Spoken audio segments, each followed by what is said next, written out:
میں تو ایک دفعہ کئی سال پہلے بیمار ہو گیا تھا اور اپنی حماقت سے بیمار ہوا تھا, تو کئی سالوں کے بعد نا, میرا خیال ہے 25-30 سال کے بعد مجھے کوئی بخار ہوا ہوگا. اللہ نے الحمدللہ مجھے اس سے, بچپن میں ڈاکٹر اچھا مل گیا تھا, وہ اینٹی بایوٹک نکلاتے تھے تو ریزسٹنٹ پاور بڑھ گئی تھی نا, بخار نہیں ہوتا تھا, بڑی بڑی بیماریاں آتی ہیں لوگوں, مجھے نہیں الحمدللہ ہوتا, تو وہ ہو گیا. تو میں بیمار پڑ گیا, میں نے لوگوں سے بتایا, کسی کو بتانا نہیں کہ میری طبیعت خراب ہے, کیونکہ پھر جو لوگ محبت میں آتے ہیں نا عیادت کے لیے, بیٹھے رہیں گے, ابے جاؤ نا, جا کے کام کرو یار اپنا یار بھائی جاؤ یار, کیوں دروازے بجا بجا کے خیریت پوچھ رہے ہو. جو بہت ہی قریبی, جس سے انسان بے تکلف ہوتا ہے, خوب اچھی گپ شپ ہو, ابے تبے سے بات کرتا ہے, وہ تو ٹھیک ہے, آئے بیٹھے گپ شپ لگائے. ہر آدمی ادھر سے بھی فون, ادھر سے بھی فون, ادھر سے بھی فون. حتیٰ کہ اللہ تعالیٰ میری والدہ کی مغفرت فرمائے, 2 سال پہلے ان کا انتقال ہوا, میں نے کسی کو کانوں کان خبر بھی نہیں ہونے دی. بیمار تھی 2 سال سے بیڈ پہ تھی, نہیں خبر ہونے دی. انتقال ہوا, اللہ ان کی مغفرت فرمائے. جو ہم ٹوٹی پھوٹی خدمت کر سکتے تھے کی, ہمیں افسوس ہوا, آنسو بہے ہمارے. ماں تو ماں ہوتی ہے, آپ کو پتہ ہے, اس کا تو کوئی آلٹرنیٹ, گھوڑا ایک پہاڑ گرا تھا غم کا, چپکے سے ان کو لے جا کے میں نے دفنایا. یہاں بھی منع کر دیا, اعلان نہیں کرنا بھائی, میں نہیں برداشت کر سکتا. جو تعزیت کرنے والوں کی لائنیں لگیں گی, اور وہ جو سارا دن بیٹھ کے تسلی کے جملے, وہ بھائی بڑا غم ہوا, اچھا آپ کو غم ہوا, بہت افسوس ہوا, بھائی کیا کروں, اب کیا کرنا ہے, اب بتاؤ بھائی, وہ ہوا تو وہ ہوا, تو وہ تکلف میں ٹائم ویسٹنگ. بھائی میں نے کہا بعد میں جب ٹائم گزر جائے گا, لوگوں سے کہہ دوں گا بھائی دعا کر لو ان کے لیے, وہ ٹائم گزر چکا ہوگا. تو اب پتہ نہیں میں نے صحیح کیا غلط کیا, یہ تو علماء ہی بتائیں گے. مجھے ایسا لگ رہا تھا میں نے صحیح کیا, کہ بھائی میں نہیں برداشت کر سکتا لوگوں کا ہجوم, اور لوگوں کی جو فون اور کالیں اور تعزیت کے پیغامات, اتنی بھرمار ہوتی ہے کہ کسی کام کا نہیں رہتا انسان. اسلام میں موت اور زندگی, موت کو زیادہ اہمیت دینے کی اجازت نہیں ہے. بھائی سب نے مرنا ہے, ہم نے بھی جانا ہے, اس نے بھی جانا ہے, فلاں نے بھی جانا ہے. گیا, انتقال ہوا. عرب اس میں بڑے اچھے ہیں, وہ اتنا لمبا حساب کتاب نہیں کرتے, کہتے ہیں انا للہ و انا الیہ راجعون, خلاص مات علی الایمان, بس ختم. ایسے جو لوگ سعودی عرب رہے ہیں وہ جانتے ہیں, وہ زیادہ نہیں, وہ تمبو ومبو لگ رہے اور یہ آ رہے ہیں, اور پھر وہ دعائے خیر تے بخیر لاغ لے تو خوشا خلب خار, پھر وہ آیا, پھر دوسرا آیا دعائے خیر. آپ تو کوئٹہ کے ہیں نا, کتنی لمبی دعائیں خیریں کی چلتی ہیں نا. جو جس کو تعزیت کے لیے آتے ہیں نا, وہ بیچارہ سارا دن ہاتھ اٹھا کے پھر گراتا ہے, پھر دوسرا آیا ہاتھ اٹھا, دعائے خیر دخال واللہ خوش جوڑ توڑو خال بس, پھر نیچے, پھر دوسرا آیا دعائے خیر ہو گئے, چلو بھائی دعائے خیر کرو یار, تم بھی دعا کر لو یار. پھر نیچے, پھر ایک بندہ آیا, ماموں آئے ملنے کے لیے, چلو دعائے خیر. 3 دن تک وہ ہاتھ اٹھانا گرانا, پھر وہ اخلاص سے دعا ہوتی نہیں. وہ میت کے لواحق میں کہہ رہے ہیں چلو بھائی اب پھر سے کر لیتے ہیں, کیا کریں, اللہ کرے ہو سکتا ہے یہ 50ویں مرتبہ میں مغفرت ہو جائے. ہیں بھائی, سب ایک رسم ہے. اس لیے وہاں KPK کے علماء بھی اس کو جائز نہیں سمجھتے. کسی سے بھی فتویٰ لے لیں آپ, پنجاب میں بھی ایسا ہوتا ہے. پنجاب میں کیا ہوتا ہے کہ رونے کے پروگرام چل رہے ہوتے ہیں باقاعدہ. میت ہو گئی, سب نہیں ہے, سب پنجاب والوں کی سب کی بات نہیں کر رہا, بہت سی جگہوں پہ رونے کے باقاعدہ کیا ہوتے ہیں پروگرام.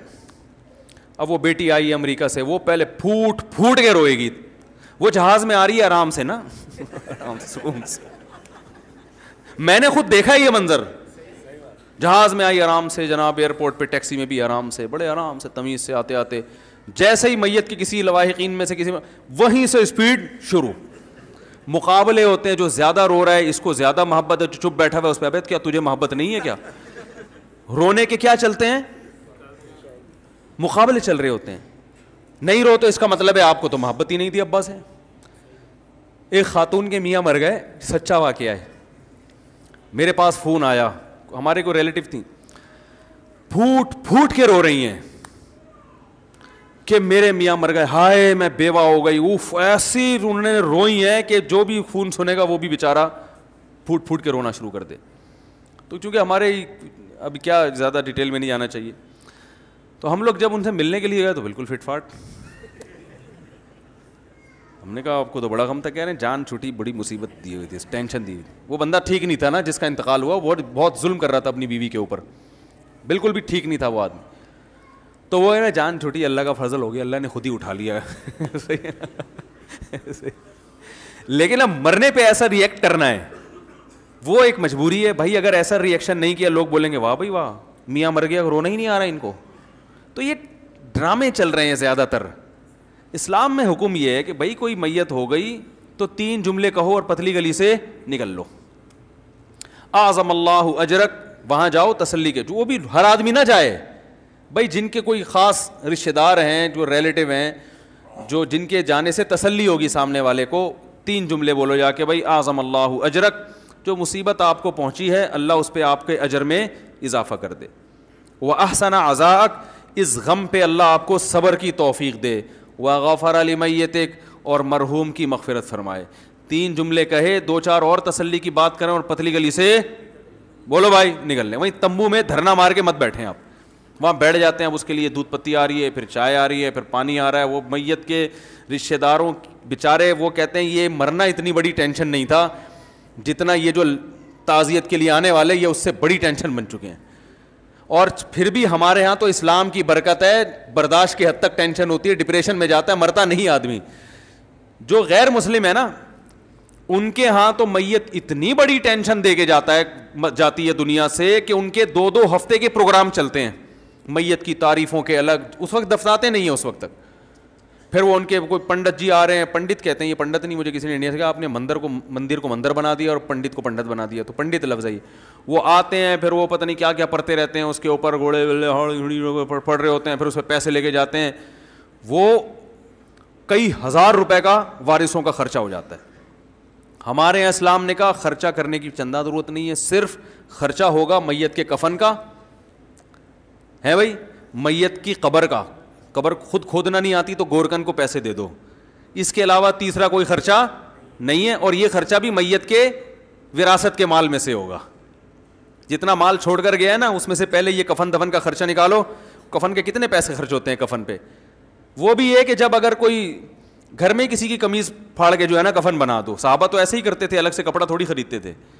حضرت ابو بکر کو جب کہا گیا نا یہ کپڑا, انہوں نے فرمایا زندوں کو پہناؤ, ہمارے لیے نیا کپڑے کی ضرورت, ہمیں پرانے کپڑے میں دفن کر دینا. وہاں قبر میں جا رہے ہیں نا, وہاں کون سا کوئی, وہ تو فرشتے آئیں گے دیکھنے کے لیے, وہ تو اعمال دیکھتے ہیں, وہ آپ کے کپڑے تھوڑی دیکھیں گے. تو ٹینشن نہیں لو بھائی, زندگی کو کیا بناؤ, ہلکا ہلکا بناؤ, کاموں میں ٹائم لگاؤ. اب جو دنیا سے چلا گیا وہ واپس نہیں آئے گا. اب آپ نے کرنا ہے اس کے لیے مغفرت کی دعا. جو غم خود سے ہو رہا ہے وہ تو ہوتا ہے, وہ تو نیچرل ہے, وہ تو نبی کو بھی ہوتا تھا, آنکھوں سے آنسو ٹپکتے ہیں, بس کافی ہے. چیخنا چلانا, آپ صلی اللہ علیہ وسلم نے میت پر چیخنے چلانے والی عورتوں پر لعنت فرمائی ہے. کتنا بڑا جرم ہے. اور آج میت پہ عورتیں چیختی ہیں کہ نہیں چیختی, ہاں ہاں ہاں ہاں کر کے, اس کو کمال سمجھتی ہیں. کمال صبر کرنا ہے, چیخنا چلانا کمال نہیں ہے. عورت کے لیے سب سے بڑا غم اس کے بچے کی موت ہے, کیونکہ عورت کی سب سے محبوب چیز کیا ہوتی ہے, بچہ. ایک عورت کا بچہ مر گیا نبی صلی اللہ علیہ وسلم کے دور میں, وہ اتنی غمزدہ ہوئی کہ بچے کی قبر پہ کھڑے ہو کر رونا پیٹنا کیا نا اس نے, چیخ رہی ہے چلا رہی ہے. آپ صلی اللہ علیہ وسلم پیچھے سے گزرے, انہوں نے فرمایا صبر کرو صبر. اسے نہیں پتا تھا کہ نبی صلی اللہ علیہ وسلم نے, اس نے کہا آپ کو وہ غم پہنچا ہوتا نا, مجھے پہنچا ہے, پھر میں پوچھتی کہ کیسے صبر کیا جاتا ہے. اس نے گویا طنز کیا, اس کو نہیں پتا تھا کہ آپ صلی اللہ علیہ وسلم ہیں. اس نے کہا اصل میں غم تو جس کو پہنچا ہے وہی جانتا ہے نا, ہمارے یہاں یہی ہوتا ہے نا. آپ کسی کو بولو صبر کرو, کہہ رہے تمہیں تکلیف ہو نہیں رہی نا اس لیے تم صبر کا کہہ رہے ہو. رونے پر پابندی نہیں ہے, چیخنے چلانے پر پابندی ہے, واویلا کرنے پر پابندی ہے. تو وہ صحابیہ کو کسی نے بتایا کہ تو رسول اللہ صلی اللہ علیہ وسلم ہے, تو وہ فوراً پریشان ہو کے گئیں اور نبی صلی اللہ علیہ وسلم کے پاس آ کے کہنے لگی میں اب صبر کروں گی. آپ نے فرمایا انما الصبر عند الصدمۃ الاولیٰ, جب صدمہ پہنچتا ہے نا اس وقت صبر کی فضیلت ہے, بعد میں تو سب کو صبر آ جاتا ہے. کون ساری زندگی بیٹھ کے کون روتا ہے. تو کہاں سے کہاں بات چلی گئی بھائی, بات کیا شروع ہوئی تھی یار, کدھر بات یہ ہو رہی تھی کہ بھائی ہر چیز کا ایک طریقہ ہوتا ہے. اب وہ سعید انور کا میں واقعہ بتا رہا تھا. اب بظاہر تو وہ بد اخلاقی ہے نا کہ میں 9 بجے کے بعد نہیں آؤں گا, لیکن یہ اخلاق ہیں. اخلاق میں سب سے پہلے اپنے آپ کے ساتھ اچھا سلوک کرو نا بھائی. دوستوں کے چکر میں اپنا بیڑا غرق کیا ہوا ہے, اپنی نہ نیند ہو رہی ہے نہ کھانا ہو رہا ہے ڈھنگ سے, نہ ٹائم. جو رات کو دیر سے سوئے گا وہ تہجد کے لیے اٹھے گا, وہ تو فجر کے لیے اٹھنا مشکل. جو 1-1 2-2 بجے تک شادیوں سے آتے ہیں, تو آپ کیا سمجھتے ہیں فجر پڑھ لیتے ہوں گے؟ بہت مشکل ہے فجر کے لیے اٹھنا ایسی صورت میں, اور تہجد کہاں پڑے گا وہ آدمی. تو ہمارے نبی صلی اللہ علیہ وسلم, لوگ کہتے ہیں بھائی نبی دعوت نہیں ٹھکرایا کرتے تھے, تو نبی تو تہجد بھی نہیں چھوڑتے تھے. آپ کو دعوت نہ ٹھکرانے والی حدیث یاد ہے, تہجد والی یاد ہے بھائی؟ آپ دعوت قبول کر کے 3 بجے جب رات کو گھر پہ آؤ گے تو تہجد کی سنت زندہ کرو گے؟ نہیں ہوگی سنت. اس لیے اس معاملے میں بھائی پوری قوم کو چینج کرنے کی ضرورت ہے.